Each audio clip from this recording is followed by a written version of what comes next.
লালমাটির এই বিস্তৃত মাঠে আপনাদের সবাইকে স্বাগতম।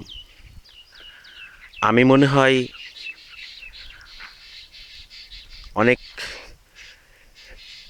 এই সাপার অঞ্চলে আমার নানি বাড়ি হওয়াতে এবং পোরশায় আমার দাদা বাড়ি হওয়াতে আমি লালমাটি অনেক দেখেছি, কিন্তু এমন নিসর্গ সৌন্দর্য, এমন বিশালতা,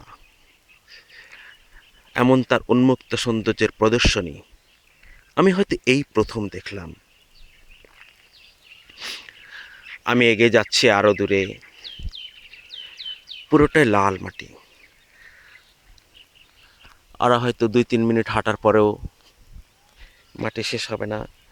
দেখতে পাচ্ছেন চারিদিকে গাছ আর গাছ, তার মধ্যে আম গাছই বেশি।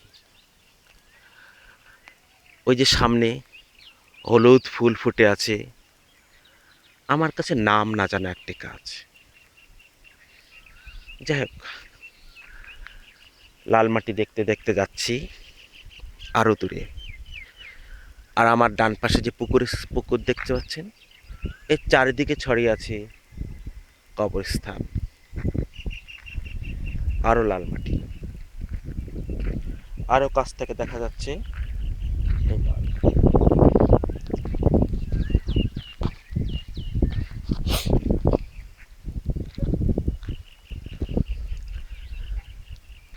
দূরে, আরো দূরে, যেন কত বিস্তৃত এই ভূমি। শুভ হোক এখানে ঘুরতে আসা। এখন বাজে সকাল 6টা 30 মিনিট। আজ 4 জুন 2019 সাল। সবাইকে ধন্যবাদ, ভালো থাকবেন।